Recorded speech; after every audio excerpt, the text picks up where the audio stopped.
Right. You know, they're just kind of chasing their own tails, and I hope that that more people are going to go. I mean, I started there, and I had to come through this whole process and watch it happen here again just recently with the latest information I'm hearing.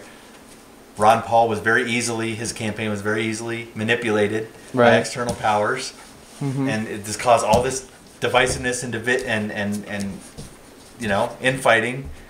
That's just destroying all effort forward. It's just the same old game because you're playing their game that they created. They created the little rat maze, and you're running around in it, thinking that you can, you know, have a new route, and it seems pretty silly ultimately. So.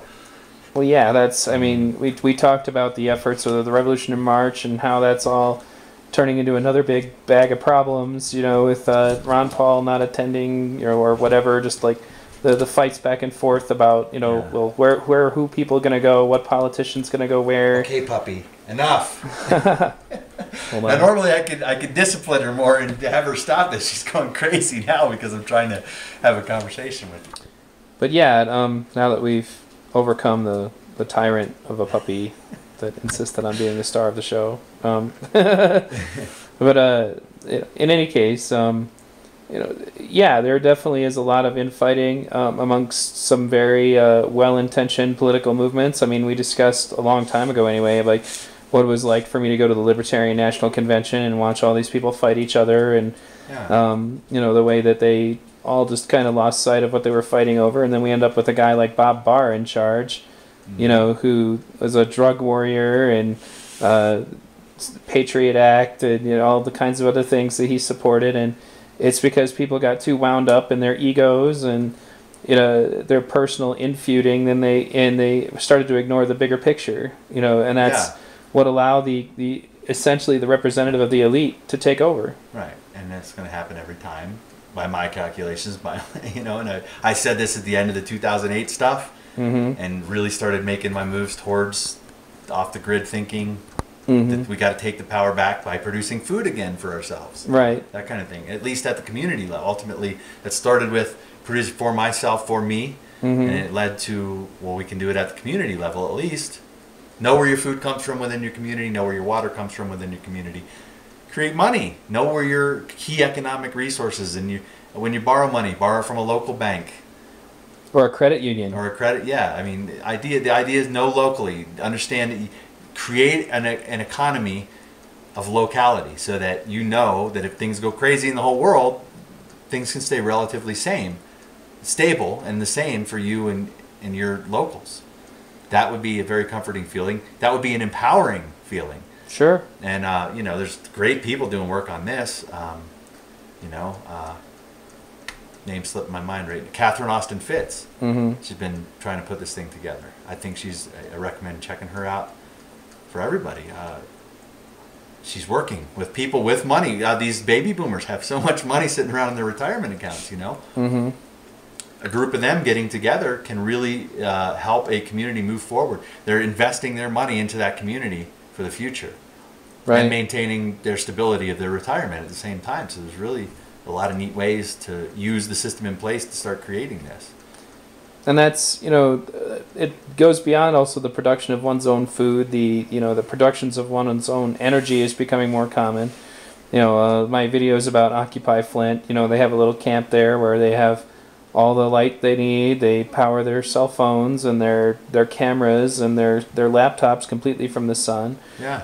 That technology is also improving like exponentially. Like, I'm subscribed to a blog called Gizmag, and it seems every week there's a new innovation in solar.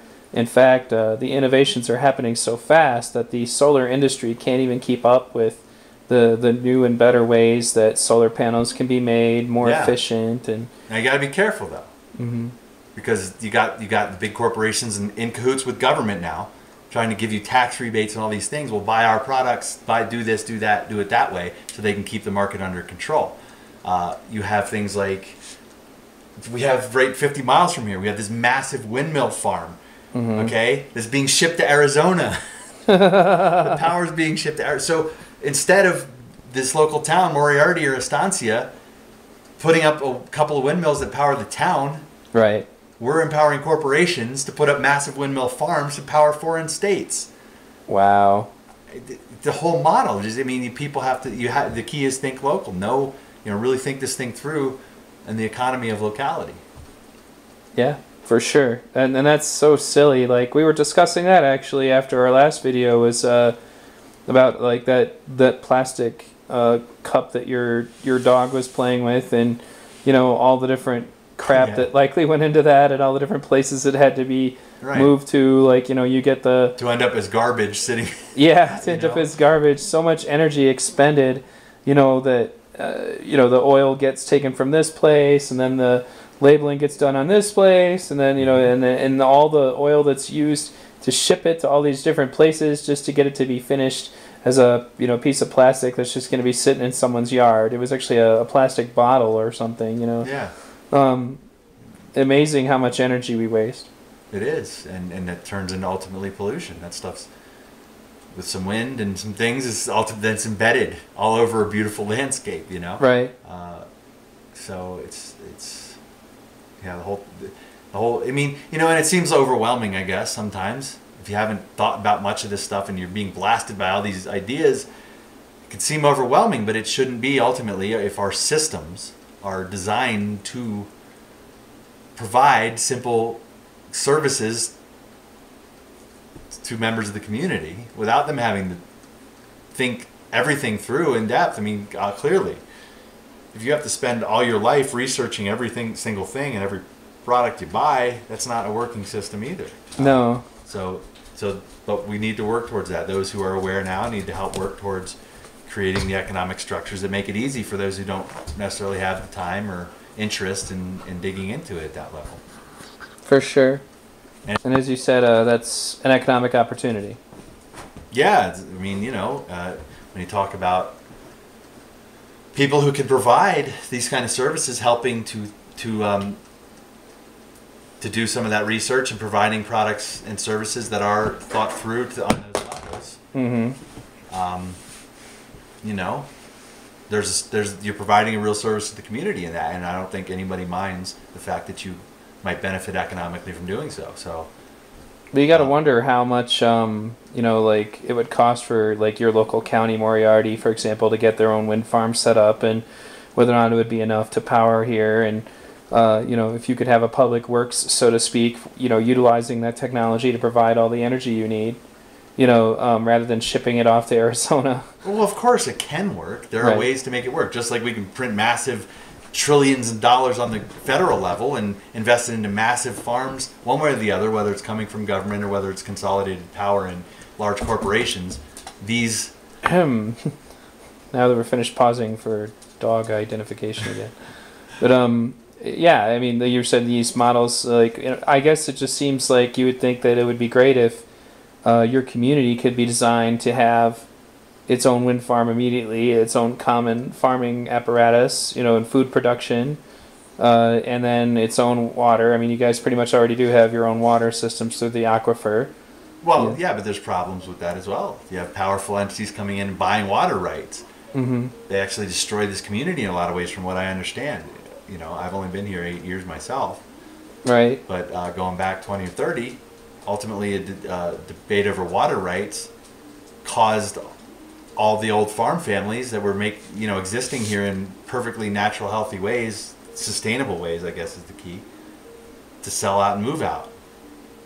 Because they didn't have access to water. Yeah. Well, they sold their rights in some cases, and in other cases, by them selling those rights, they did that as well, yeah.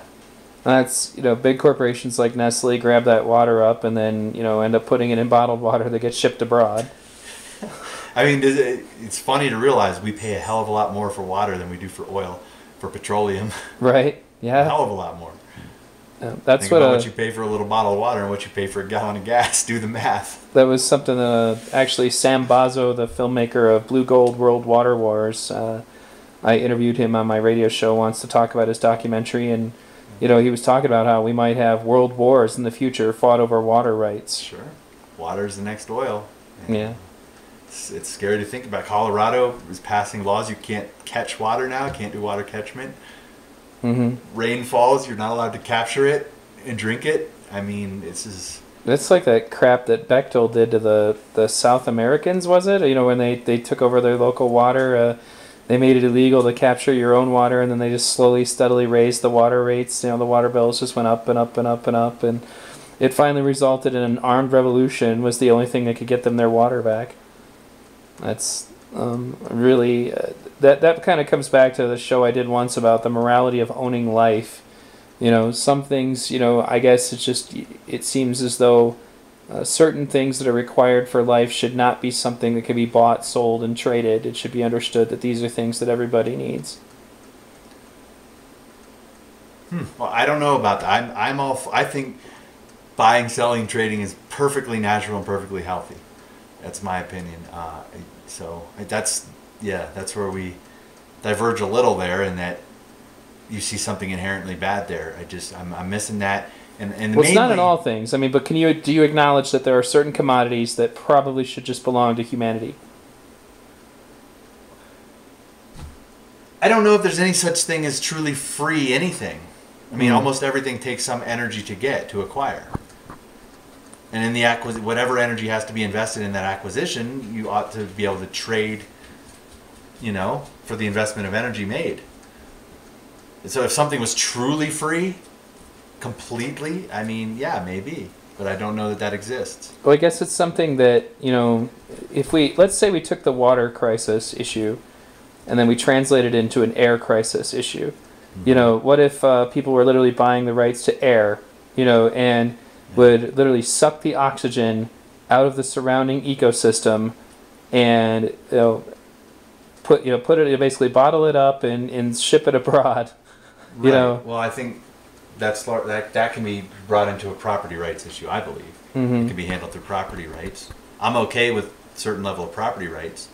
I'm not okay with necessarily you can put up a fence as big as you want, put a couple stakes in the ground, say everything in here is mine. That doesn't make sense. Right. The usage of land, the improvement of land, seems to justify an ownership of some kind to me.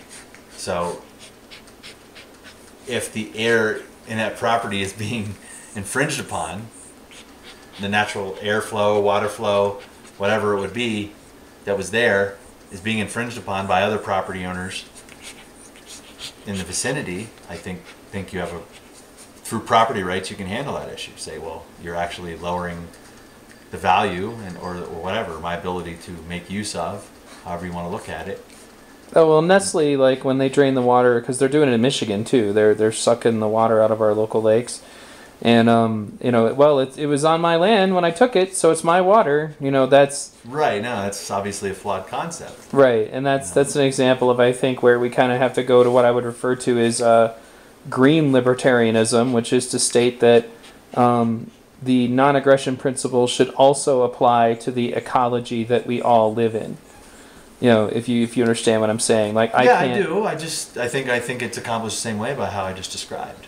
Well, yeah, I mean, if you think of the non-aggression principle applying to the earth that we all live on, that is also kind of, you know, a means of, you know, ensuring that you don't ever do anything that hurts anyone else. I mean, the analogy I always use of the spaceship, it's a bit more obvious. Yeah, it's your compartment on the spaceship that doesn't give you a right to drill a hole in the hull and kill everybody on board just because it happened to be in your section of the spaceship. You know, that's where it comes into that line. Or, you know, pollute the air supply that the entire ship uses, or the water supply. You know, even if it just happened to be the water and air that was in your compartment at the time, you know, that is now being moved around into the system again, you still don't have a right to do that. Yeah. And I think if people started to think about the earth in the same terms, you know, that we can't just, you know, justify allowing people to say, well, while it's on my land, it's mine, you know, even if it has greater implications. You know, even if it could very easily harm far more people than, you know, anybody that lives near you. Right. Well, like I said, through property rights, you can handle a lot of that. So, in other words, you're saying it's mine when it's on my land, but you're affecting other people's land, right, and other property. So, in the result that you are affecting that, then there is liability there, and I think, you know, a reasonable common law court system can handle.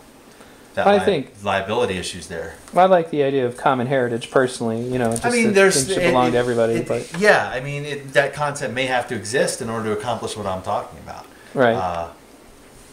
Common heritage, that the earth.